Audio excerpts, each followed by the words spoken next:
4 days on, and the presidential panel probe on EFCC boss Ibrahim Magu continues. Tonight, we analyze Mr. Magu's travails and the anti-corruption war of the President Muhammadu Buhari's government. And the National Economic Council meeting today makes far-reaching agreement on way forward for the economy since the COVID-19 blow on the state of things in the country.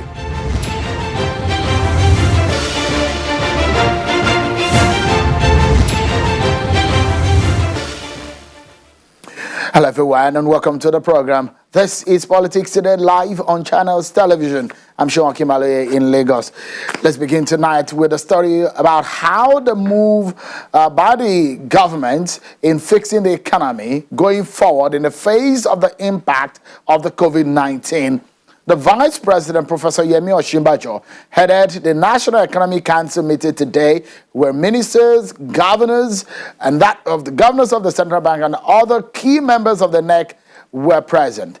Issues on the economy, stabilization of the state of things, and the budget were raised. The Minister of Finance spoke after the meeting. Take a listen to her.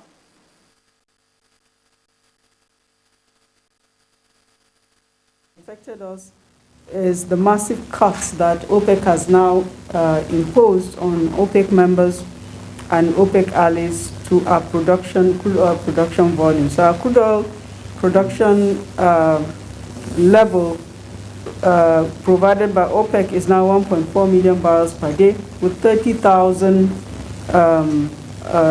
million barrels per day as condensate, so a total of 1.7 million barrels per day. We also discussed with NEC the gross revenue that we're expecting from the into the Federation account, which will subsequently be shared. The revised 2020 budget has a total expenditure of 9.116 trillion, while the projection we're making for 2021 budget is at right now at 9.613 trillion. So after the consultations with NEC and with National Assembly and with the public, we'll now make any adjustments that become necessary before we eventually go to the Federal Executive Council for approval. Our target is to continue with the momentum that has started to ensure that we meet the January to December, the December budget deadline, and to be able to do meet the deadline for the budget, we have to get the MTEF done and approved because it forms the framework for the budget. Well, tonight we're looking at one of the major promises of President Muhammadu Buhari when he took office in 2015. In fact, after that, when he got a re-election, he did also promise that he's going to fight corruption hard. Is the corruption being fought? We're going to dissect the issues, especially as relating to the probe on Mr. Ibrahim Magu, the acting chairman of the EFCC. That's the conversation tonight. Stay with us, everyone. Let me show you some other stories that we are following on our political roundup.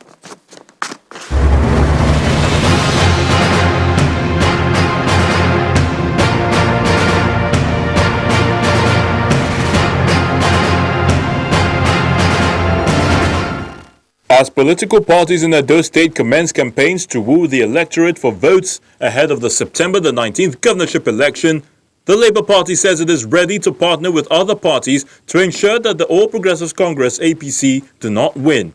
Addressing journalists in Benin City, the Edo State capital, the party's governorship candidate Isaiah Osifo and the National Secretary Aburi Julius said the APC is taking Edo people for granted by fielding the candidate who is under prosecution for alleged corruption. Reacting through a statement, the media director for APC governorship candidate Osage Ize-Iyamu, Mr. John Mayaki, insists that Mr. Ize-Iyamu is an unblemished candidate. Bauchi State Governor Bala Mohammed has taken a step to avert an imminent farmers-herders clash in the state after a recent conflict which claimed 11 lives in Malunje village in Mizau local government area. The governor has set up a 22-member administrative committee of inquiry into land dispute between herders and farmers caused by illegal allocations of lands in local government areas. The governor indicates that he has received over 50 petitions with similar problems, and this forms part of the reasons necessitating his action. Because of justice and equity, we will wait until we get the report of the judicial committee, the investigative committee, before we take decision. The Ekiti State Governor, Kayode Fayemi, is backing an improved societal values and more empowerment of women as his wife takes campaign on gender-based violence to key players in the state. The governor says more work will be required in empowering women, inculcating the right values into citizens and strengthening the laws. We would prioritize women's empowerment and economic livelihood because I can see the link. Ekiti State recently opened a sexual assault referral center in Ado-Ekiti, and the handlers want the cooperation of victims and the society at large.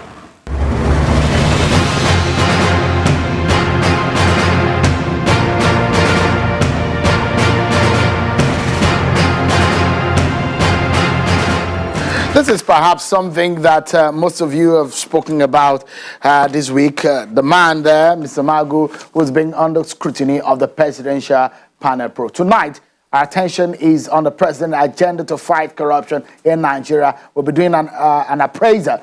And in the past days, there have been series of conversations across the land over the presidential probe on the acting chairman of the Economic and Financial Crimes Commission, Mr. Ibrahim Magu.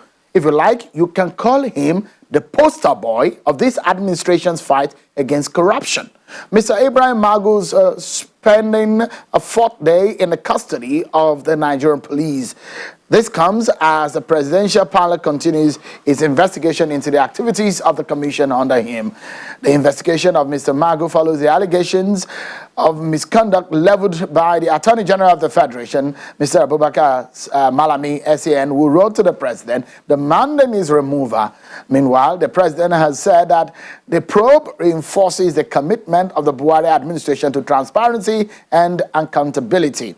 The main opposition party has asked that Mr. Magu should step down for proper investigation. Well, a group loyal to the president, a political group, the Buhari support group, has come out to say the war against corruption is on course with the move of the presidential panel probe. But where do we go from here? What do you believe? What are you talking about? Join the conversation and let's get talking tonight with my panel. I have Mr. Yinka Odumaki, the public affairs analyst and the spokesperson of Afenifere. Thank you so much, Mr. Odumaki, for coming here tonight. And a chieftain of the All Progressive Congress, APC, a former lawmaker, Mr. Cletus Obun, is in our Abuja studio. Thank you so much, Mr. Obun, for your time tonight on the program. Perhaps let's begin the conversation from a very strong statement from one of those who you call the insider and those who are advising President Buhari on the issue of corruption war. And is Professor Femi Odekunle. Is a criminologist. He's a member of PACAC, the Presidential Committee Against Corruption.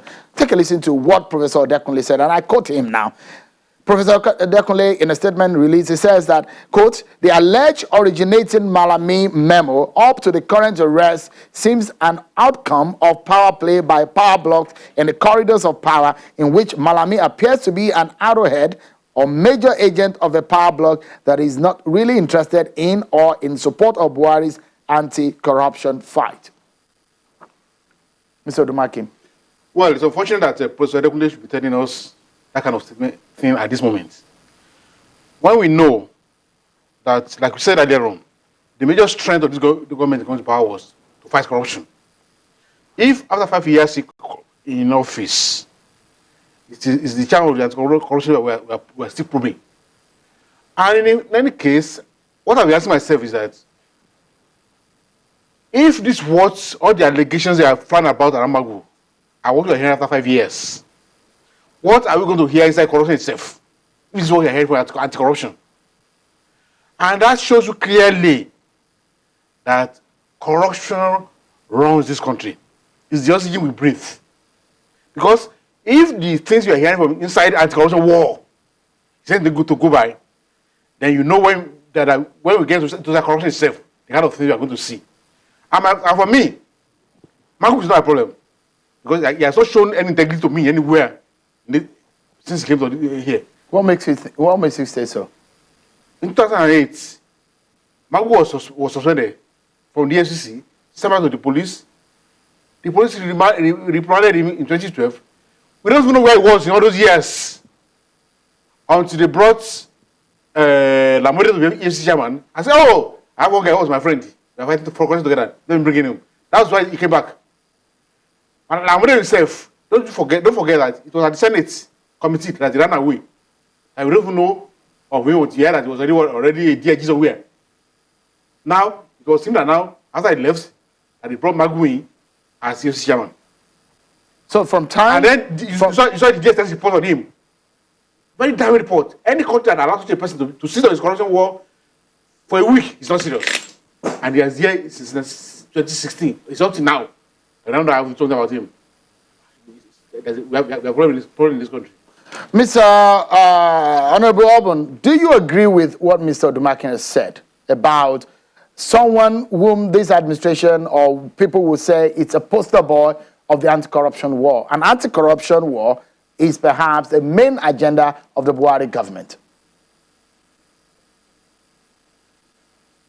Well, my dear comrade Odumakin here, I'm sure I'm meeting him for the second time on this program, and I do think that one of the things we should deal with here is that the corruption war, especially those who had a anti-corruption agency called EFCC since it came into being under Obasanjo, President Obasanjo, has become a banana peel.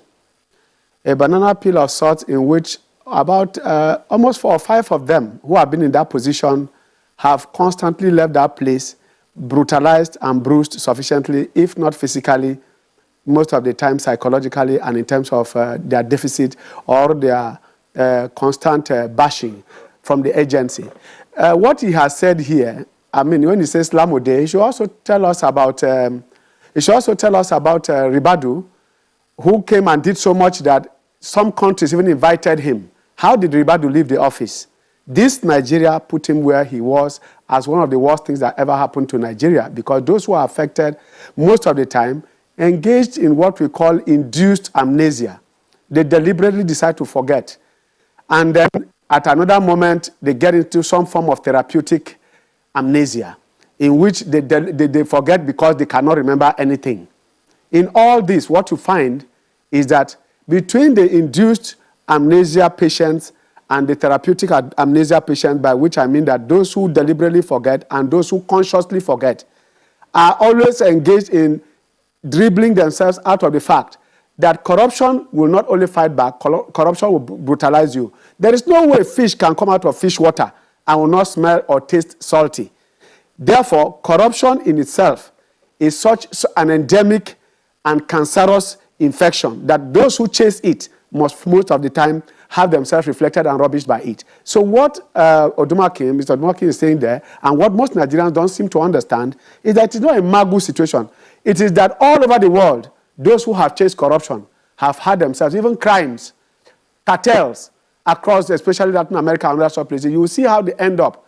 So what we are seeing of Magu, like he rightly pointed out, and the PACA member, Professor Odekunle, had pointed out, and most other people have pointed out, what is happening to us is that we must move on, because we are not going to bring angels to man our anti-corruption agencies. Now we're going to bring Britain to colonize us a second time to check our corruption index. So I want to plead that whoever is judging Magu, we cannot even, for now, he's still being investigated. He's not even on trial.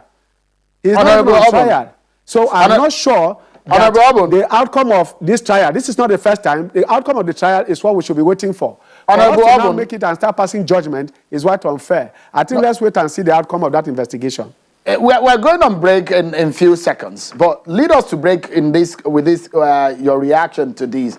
Has any of the facts or issues that have come to the table regarding the presidential probe panel on Mr. Magu dented the Buhari anti-corruption war in any way? Has it? I can tell you this, please. There is no way it will dent. On the contrary, it will promote. What it then means is that there are no sacred cows. What it then means is there are no exceptions. What it then means is that the Buhari administration is serious about it. For instance, most governors of APC, before now we used to hear that once you join APC, you are free from corruption. Today, we have seen people not just being tried, they have been jailed from APC as governors, as senators, and even as members, top members, on account of corruption. So what other barometer do you want to use to measure the seriousness of the administration concerning corruption? That So let's take, Honorable Obon, let's take a breather.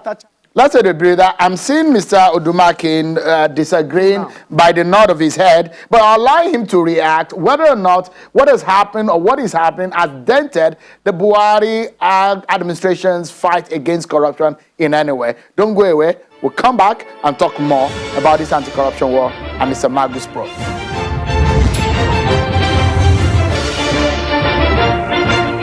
Thank you so much, everyone, for staying with us. Let's get back to the conversation where they say the hunter becomes the hunted. It brings to the fore what exactly are the issues on the table. The presidential panel's probe on Mr. Ibrahim Magu, the man you refer to as the poster boy of the anti-corruption war under the Buhari government. What has gone wrong? We are dissecting that issue for you. Mr. Yinka Odumakin is a public affairs analyst and the spokesperson of Afenifere. And also from our Abuja studio, he's a member of the APC and a former member of a former lawmaker, Honorable Cletus Obon. The same question I asked Honorable Obon, and this is what the presidency source, a source in the presidency said, that the probe was an expression of the administration, the Buhari administration's commitment to the principle of transparency and accountability. They pointed out that anyone who occupies an office of that magnitude must live above suspicion. So I asked him whether or not this process and all what has happened has dented the administration's fight against corruption in any way. What's your take on that? Clearly, I was when my friend Obo was saying that, oh, corruption fighting back. So it's corruption that's asking the head of the agency to keep a balance between what they recovered and what they declared. Is that corruption fighting back? That can't be corruption fighting back. You have character issues yourself. But the panel, the panel's probe report has not come out yet, so he has not been found guilty just yet. So you know, he's still facing the accusations, but it's either one, the presidency does not have the right judgments. You know, it's a different thing if you appoint somebody into office and some character begin to manifest. But you took this guy to Senate twice. DSS or that you brought the same report. And this guy is not fit. This character is unfit for this position. And he's there for 4 years. And so start telling me that the corruption is fighting back. I don't accept that. And it's not politics, because if you look at what Professor Dekunle said, if my producer can put it on the screen again, because this is an insider I read it, who said but if it's chairman, this is a power play. If it's chairman, Professor Agi, it's zonal report. No, he said he spoke on, and that's why we say he's a Professor Dekunle statement. But usually the but he's an insider, that's what I'm saying. Usually the name of Pakak. I know that when the old report comes out, we know it's not all over the streets that this fellow was building to special and vested interests. He had commanders in chief who are politicians outside the presidency. So clearly, what this all just reminded me I saw is that some years back, Mr. Kulajwade wrote a book. He called it Nigeria, What a Country. And invited my friend, Professor Adebawi, to review that book. And while they reviewed that book, while the title was review, the book was What a Country. He said, not a country. All the things what I said that day, I remember, was that a country where those who EFCC are supposed to be chasing are the ones who appoint are in control of those of who heads the EFCC cannot stand to be a country. So what do you think about this administration's fight against corruption? The report card is here. Today, we are not the most corrupt country in the world. When they started their fight, today we are the worst corrupt country in the world. No, that's not what the Transparency International report said. What is it? We went about 4 places lower in terms of, we went from about 144 to 148 or so. I'll check that's but we overtook India as the most corrupt country in the world. No, as the poverty, we overtook India as the poverty capital of the world. Capital. So poverty and corruption. Corruption. Sorry. Just a minute over there. But today, like we said, we have gone deeper into corruption. According to Transparency International's report. Yes, you are right. Okay. But the truth is the fact that they always check the two: poverty and corruption. Corruption is the worst harbinger of poverty. So where you find corruption so entrenched, it doesn't lead to poverty. Let me. So after 4 years, if it is the chairman of anti-corruption that's on trial, something's wrong. Honorable Obun, when Professor Odekunle says power play, do you agree with that statement? Yes, I will tell you something. In the running of public affairs, especially in a political setting of this nature in an emerging democracy like ours, you are bound to have tendencies and power blocks that play around, especially when you have a presidential election looming in 2023. But it is very saddening, first of all, that those kept as the gatekeepers of our public morality are going to be rubbed in the mud of partisan politics. It is very wrong to ask a policeman, an army officer, a judge to start deciding his political inclination or coloration by his conduct or by his association. This is where we have fallen into, where the power blocks, I know that in this case, you are going to have the institutional crisis and the personal crisis based on the character of the man Magu. While the institutional crisis is what that institution called the EFCC and other anti-graft agencies and lawmaking agencies have to suffer on account of our system. So the systemic failure of institutions is what is rubbing up on the personality. For instance, I know Magu from what I have read of him to be a straight-jacketed person who pursues his matter no matter what, who is involved and what is involved. For a man who has secured over 2,000 convictions from law courts, competent law courts, that nobody has challenged, clearly he must have done beyond his peers. Because one of the problems of EFCC was that at no time were they ever having convictions. We only hear about trials in the media. But this time we are seeing and securing convictions and retrievals. One of the corrections I want to make, which is what I know of EFCC, is that monies recovered from individuals who report proceeds of crime involving them, once recovered, do not go to the central bank. I know that monies recovered from government and for government go to the central bank for refunds or disbursement. Now, that is not for me to judge because it will be subjudice to preempt the judge, the panel, the presidential panel. But let me say this when Mr. Dumakin tells me about the issue of those who ought to be chased or to be chased by EFCC are the ones now in EFCC chasing people.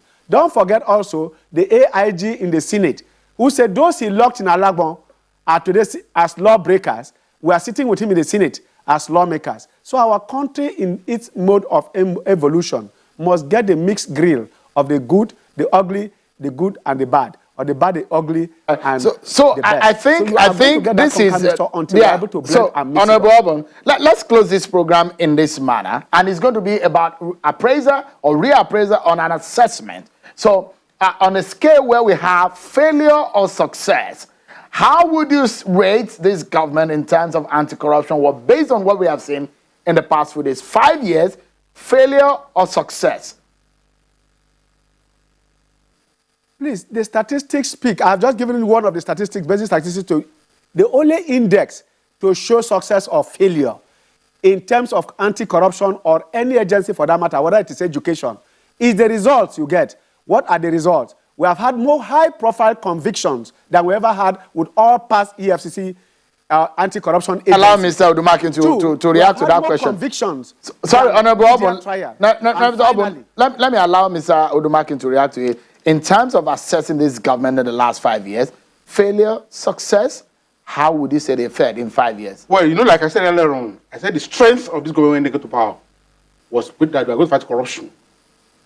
And if for 4 out of those 5 years, more than 4 out of 5 of those 5 years, we have kept in office a guy that we are warned by the DSS that this guy is not fit for this position.